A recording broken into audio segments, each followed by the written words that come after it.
Sorry naman ako. Yung babaeng ano mo na, may crush sa'yo. Ako pa din yung babaeng may crush.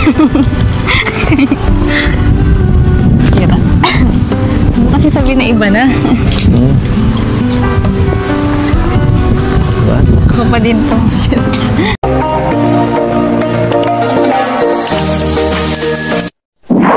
Hello everyone! Welcome back again to my channel.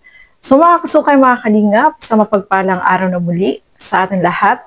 So for today's vlog, eto pag-usapan natin, grabe, yung pag-care ni Papa Eds dito kay YP, syempre. No? Pero bago natin simulan yan, huwag niyo pong kakalimutan mag-subscribe, Bal Santos Matubang, Kalinga Frab at Edna Vlog, sa tanging lingkod, Gandang Emmy. Sa mga hindi pa po nakapag-subscribe, please subscribe and please hit the notification bell para lagi po kayong updated sa aking mga ina-upload na mga reaction video. So eto, alamin natin. Ano ba?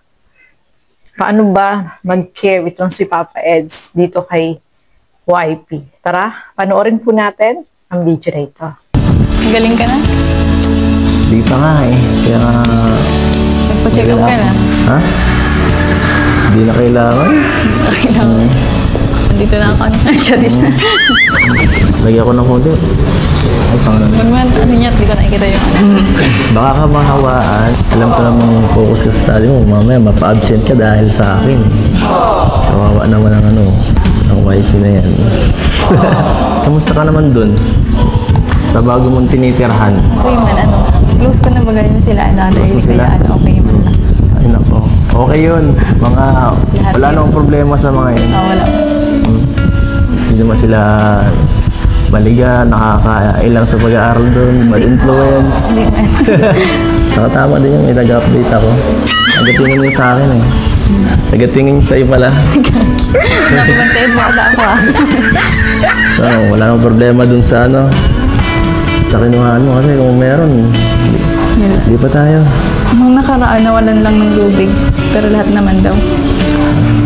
Makikiligo nga sana ako nun eh. Kaso, nahiya ako. Mas okay ba dun kaysa sa pag-ano? Kaysa dito, pabalik-balik? Oo, kasi ano, pag break-in time namin, kakauwi ako agad. Kakapahinga pa. Okay. So, eto na nga, no, mga kasukay, mga kalingap. Grabe. So, etong si Kalingap Edo ay nagkasakit, no? Siyempre, nag-worry itong si YP dito sa kanya at tinanong niya kung nakapagpa-check up na hindi na daw kailangan. At yun nga, nagmamas po itong si Kalingap Edo. Baka daw kasi mahawa itong si Beyonce, no? So, ganon, mag-care itong si Kalingap Edo. At isa pa dito, di ba, etong mga beneficiary ni Kalingap Edo is magkakasama sila sa isang apartment. Kasama siyempre si Beyonce. So, ito palang mga beneficiary ni Kalingap Edo is pinapabantay niya itong si YP. Grabe, no? Nakakatuwa naman po mga Kalingap kasi kahit na hindi sila nagkikita, siyempre laging updated itong si Kalingap Edo dito kay Beyonce. Siyempre tinatanong niya yung mga beneficiary na o kumusta si Beyonce, di ba? So, siya pala yung taga-report kung ano yung mga updates dito kay Beyonce. Nakakatuwa naman po, no? At nandiyan palagi si Kalingap Edo, siyempre para alam niya kung ano yung mga ginagawa ni Beyonce. Nakakatuwa lang na talagang yung kanilang samahan is talagang mas lalong nagiging mas close kasi ayan, laging nagkikare itong si Kalingap Edo at syempre, sabi nga niya, kung hindi okay dun sa tinitirhan nila is pwede silang maghanap ng iba at lumipat sa iba. Pero okay naman pala doon, no? Nakakatuwa po mga Kalingap kasi itong apartment nila Beyonce is malapit lang doon sa kanyang pinapasukan. So, nakakauwi pa daw siya kapag break time at nakakapagpahinga siya. So, yun ang maganda doon, no, mga Kalingap, kasi para makapag-rest, syempre. So, ang kagandahan doon is malapit lang kaysa naman doon sa uwian lang. Tapos, syempre, pagod-pagod yung maagang gising. Tapos, kapag uwian na, syempre hindi alam ni Biancy kung anong oras yung uwian. Syempre nakakapagod po yun. So maganda din na meron siyang apartment na tinutuluyan sa ngayon para hindi siya masyadong pagod, no? Yun ang maganda doon kasi alam naman natin kapag nag-aaral, no, talagang mapagod po yan, no, mga kalingap. So ito pa, nakakatuwa kasi pinuntahan nila yung yung tinutulungan ni Kalingap Rob na si Biancy pala yung naka-scout dito, no. So ito panoorin natin kung paano din mag-care itong si Kalingap Edu. Tara, panoorin po natin ang video na ito. Break time mo. Ang init. Hindi ko pala alam yun. Hindi, nalimutan ko.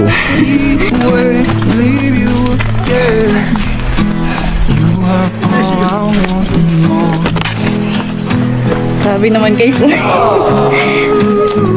Adudas. Napaka-ano nito. Hello. Hi. Kamusta? Kamusta dito?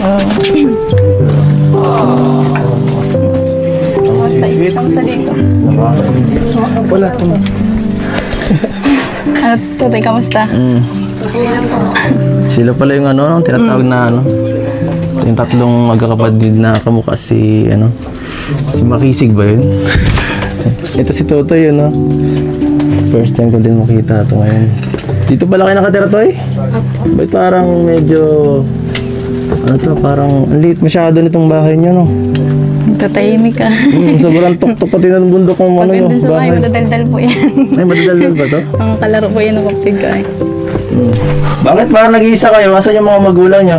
Si Papa po nagtatrabaho na po sa Naga. Ay, si mama mo? Si Mama po, sa langit na po. Hindi, nagulat ako. Dito muna kayo tayo. Upo muna kayo. Dito tayo. Dito tayo. May pasalubong kami para sa inyo mga bata. Ayan o. Si Ate Biancy. Mga bata, may pasalubong si Ate Biancy mo. Nakakatanggap kayo nito dati? Kay Dr. Love. Ay, wow. Kain na kayo? Dito lang kayo kanina pa. O pumasok kayo? Pumasok. Ako po, wala po makapasok kasi. Nagkapira po ang bigay na ini. Ha? Nakapira na? Pang-anom na po ini. Ay, alam ko na. Pang umaga, pang tanghali, pang gabi. Oh. Para hindi basta-basta magdumi. Kila kuya. Tayo, thank you. Ano kayo? Thank you po, Ate Biancy. Sa akin, hindi kayo matanggi. Ang pagod sa buhatin, ha? Ang layo, taas-taas itong bahay niyo. Hiningan ako. Saka ako nainggit ako. Nagyakap kayo kay Biancy. Hi. Nais na niyo ako doon, ha? Nais na niyo ako doon. Naunahan niyo ako. So, ayan po, mga kalingap. Pinuntahan nila itong tatlong magkakapatid na tinutulungan ni Kalingap Rob na ito ay na-scout po ni Biancy. Tapos, ibinigay niya kay Dr. Love. Tapos, si Dr. Love, ipinasa naman po kay Kalingap Rob. So, nakakatuwa itong mga batang to, lalo na yung isa na sobrang madaldal, mga kalingap. Pagdating pa lang nila, is nag-hug na agad dito kay Biancy, no? So, nakakatuwa. At muling nabisita po sila. Siyempre, nabigyan din sila ng tulong, no? Ng blessing, yung mga nagpaabot ng blessing dito sa magkakapatid. At deserve naman po nila na mabigyan ng tulong. Nakakatuwa pa nga dyan kasi nagsabi siya dyan, Mama Biancy, o diba? Nakakatuwa itong mga batang to kasi kahit sila lang po yung magkakasama at yung tatay ay nagtatrabaho ay tuloy-tuloy sila, no, nag-aaral at silang magkakapatid yung nagtutulungan. So, yun ang nakakatawa sa kanila kasi kahit nawala yung magulang nila, yung tatay nila, kasi yung nanay po is namatay na.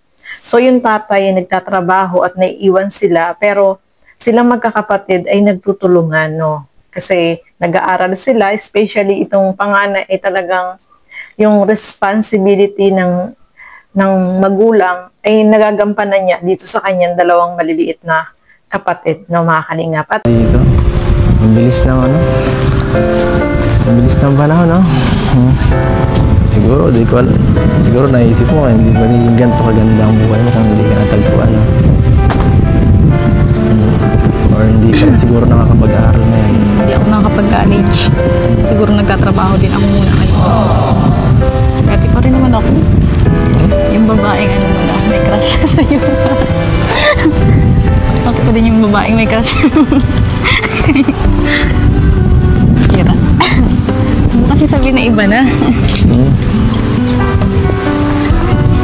Diba? Ako pa din to.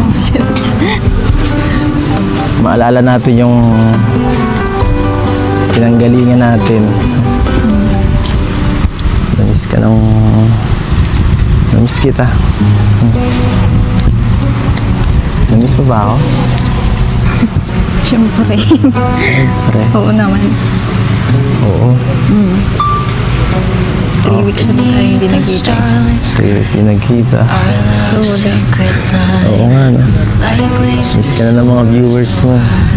Miss ko na din sila.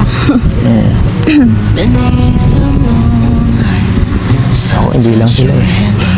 Hindi lang sila na miss ko. Kasama ka din. Nakakatuwa, no, mga kalingap. Kasi binalikan nila yung lugar. No, yung lugar nila Beyonce sa Masalong-Salong. Siyempre, yung mga memories na naiwan doon na maraming masasayang pangyayari. Siyempre, sa kanilang dalawa, di ba? At nakakatuwa, nabanggit dyan ni Beyonce na hindi siya nagbago. Ako pa rin yung may crush sa iyo. Oy, grabe. Nakita niyo yung expression ni Kalingap Edo. Alam niyo naman pag kinikilig si Kalingap Edo, yung labi niya, yung pinipigilan niya, mga kalingap. Napansin niyo po ba? So, si Beyonce, sabi niya hindi siya nagbago. Siya pa rin yung may crush kay Kalingap Edu at never siyang nagbabago.